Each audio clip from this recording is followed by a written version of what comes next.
আপনার জন্ম তারিখ থেকেই আপনি জানতে পারবেন জীবনে সফল হবেন নাকি স্ট্রাগল করবেন। বিশ্বাস হচ্ছে না, তাই না? চলুন, আজ আমি আপনাদেরকে জানাবো নিউমারোলজি, অর্থাৎ সংখ্যা তত্ত্বের খুঁটিনাটি সম্বন্ধে, যেখানে একটি সংখ্যাকে কাজে লাগিয়ে মানুষের ভূত, ভবিষ্যৎ, বর্তমানকে বিচার করা যায়, তার ভাগ্যকে গণনা করা যায়। নমস্কার, আমি আচার্য বরুণ অধিকারী, আর আজকের এই আলোচনাতে আপনাদের সবাইকেই আন্তরিক অভিনন্দন। দেখুন, সংখ্যাতত্ত্ব অতি প্রাচীন একটি বিজ্ঞান, যেখানে শুধুমাত্র সংখ্যাকেই কাজে লাগিয়ে একজনের বর্তমান, ভবিষ্যৎ এবং ভাগ্যকে বিশ্লেষণ করা যায়। অ্যাস্ট্রোলজি তো আছেই, তবে অ্যাস্ট্রোলজি অনেক কঠিন একটি সাবজেক্ট। নিউমোরোলজি অনেক সহজ এবং দ্রুত ফলদায়ক। কারণ একটাই, দেখুন, এখানে শুধুমাত্র আপনার জন্ম তারিখ আর আপনার নামই যথেষ্ট আপনার ভাগ্য বিশ্লেষণ করার জন্য। সংখ্যাতত্ত্বে মূলত দুটি সংখ্যা আমাদের জীবনে বেসিক রোল প্লে করে থাকে। সেগুলি কি কি?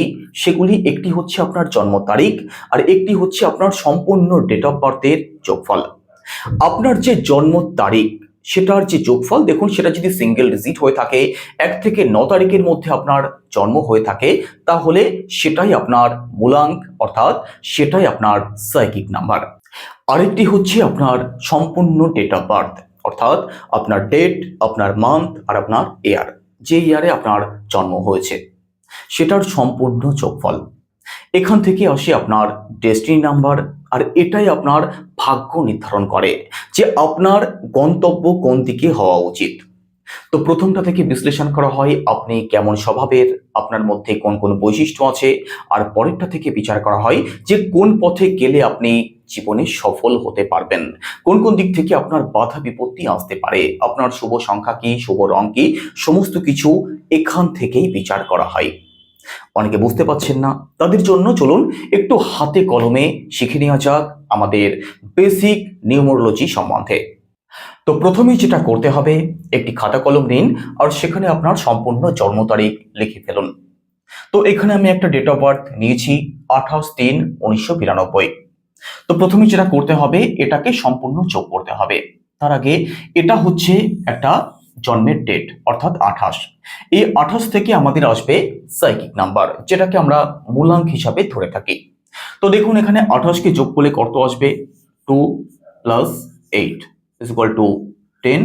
এই 10কে যখন আমি আবার সিঙ্গেল ডিজিট করব, অর্থাৎ 1 + 0 = 1, অর্থাৎ এই ডেটে যার জন্ম, তার মূলাঙ্ক কত?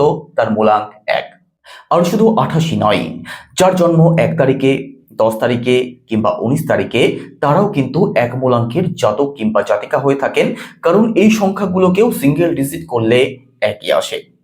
আপনার কত তারিখে জন্ম, আপনার সম্পূর্ণ ডেট অফ বার্থ কমেন্টে আমাকে জানানোর চেষ্টা করবেন। আমি অবশ্যই রিপ্লাই করে আপনাদেরকে জানাবো যে আপনার মূলাঙ্ক এবং আপনার ভাগ্য সংখ্যা কত।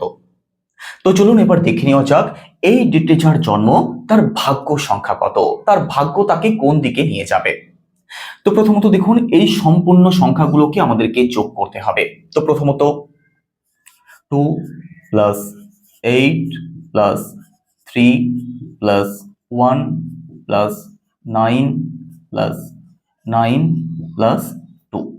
তো এই সম্পূর্ণ সংখ্যাগুলোকে যোগ করে সিঙ্গেল ডিজিট করলে আমরা পেয়ে যাব এই ডেটে যার জন্ম সেই ব্যক্তির ভাগ্য সম্বন্ধে, ভাগ্য সংখ্যা সম্পর্কে। তো এখানে 8 আর 2 10, আর 3 13, 14, 14 আর 2 16, 16 আর 9 25, 25 আর 9 34, অর্থাৎ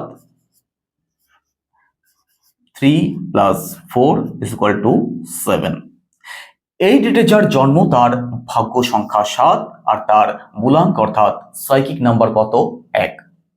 এখান থেকে আপনি নিউমোরোলজি যে কোনো বিষয় সম্বন্ধে জানতে পারবেন যে এই ব্যক্তির জন্য সব থেকে অশুভ সংখ্যা কি, সব থেকে শুভ সংখ্যা কি, সব থেকে শুভ কালার কি, এই ব্যক্তির কোন প্রফেশনে যাওয়া উচিত, সমস্ত কিছু।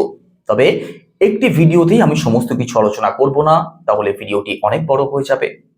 নজর রাখুন পরবর্তী ভিডিওতে, আমি সমস্ত কিছু আপনাদেরকে বুঝিয়ে দেবো। আর যারা পার্সোনালি রিডিং করতে চাইছেন, এখানে যে নাম্বারটা দেওয়া আছে, আপনি হোয়াটসঅ্যাপের মাধ্যমে কন্ট্যাক্ট করতে পারেন। তো পরবর্তী ভিডিওতে চোখ রাখুন, আমি 1 থেকে 9 পর্যন্ত যে মূলাঙ্ক, তাদের সমস্ত কিছু বিশ্লেষণ, তাদের সমস্ত কিছু সম্বন্ধে ভিডিওর মধ্যে দিয়ে আপনাদেরকে জানানোর চেষ্টা করব। সবাই ভালো থাকুন, সুস্থ থাকুন। আজকের মতো ভিডিও এখানেই শেষ করছি।